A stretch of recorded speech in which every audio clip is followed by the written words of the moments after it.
In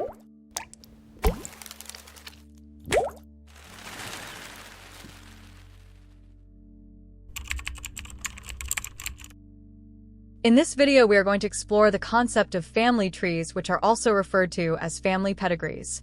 These diagrams are used in genetics to track the inheritance of specific traits or genetic conditions across multiple generations within a family. The diagram shown here is an example of a family tree for the genetic disorder known as cystic fibrosis. This condition is inherited in a recessive manner, which means that in order for an individual to actually have the disease, they must inherit 2 copies of the cystic fibrosis allele.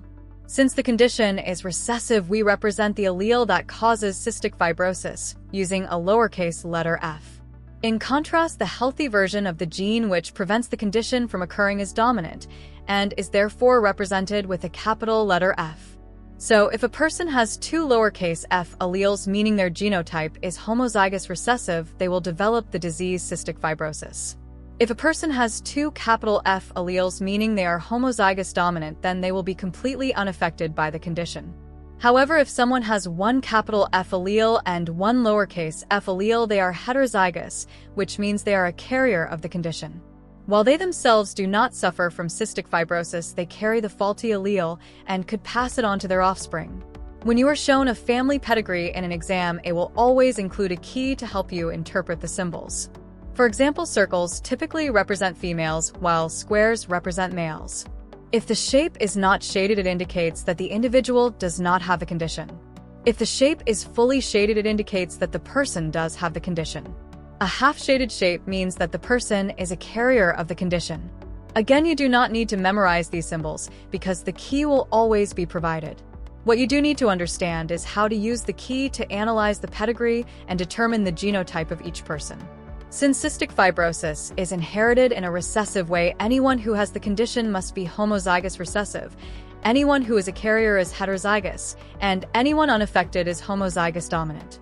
On a pedigree, each row represents a different generation. The top row would usually be the grandparents or the oldest generation shown. The second row would be their children, and the third row would be their grandchildren. A horizontal line between 2 people means they are a couple. In this example, Sam, Ryan, and Jack are all unrelated individuals who are included on the diagram only because they are the partners of people in the main family. Let us now analyze the family tree in more detail. We can begin with Jenny, who is shown as an unshaded circle, which tells us she is an unaffected female. This means her genotype must be capital F, or homozygous dominant. Her husband Paul is shown as a half-shaded square, meaning he is a male carrier.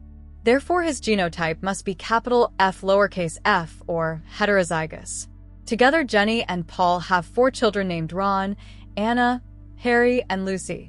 Anna and Lucy are both shown as half-shaded shapes, so they are carriers and their genotype must be capital F lowercase f, just like their father. Ron and Harry are both completely unshaded, meaning they are unaffected, so their genotype must be capital F like their mother. Sam, who is Ron's wife, is shown as a fully shaded circle, meaning she has cystic fibrosis.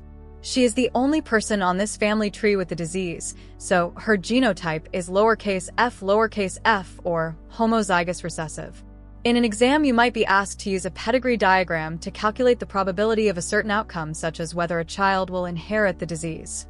For example, if Lucy and Jack have a baby, what is the probability that their child will have cystic fibrosis?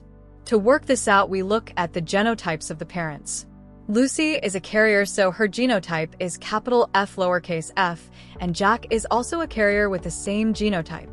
Now we draw a Punnett square to show all the possible combinations of their alleles. We place one parent's alleles along the top of the grid and the other parent's alleles down the left side. By filling in the grid, we get 4 possible combinations. One square will be capital F, representing a completely unaffected child. 2 squares will be capital F lowercase f, which represent carriers. And 1 square will be lowercase f, meaning the child would have cystic fibrosis. So the probability of their child being unaffected is 1 in 4, the probability of the child being a carrier is 2 in 4, and the probability of the child having the disease is 1 in 4. This means there is a 25% chance that Lucy and Jack's baby will be born with cystic fibrosis. That wraps up everything for this video. If you found it helpful, please give us a like and subscribe to the channel, and we look forward to seeing you again in future videos.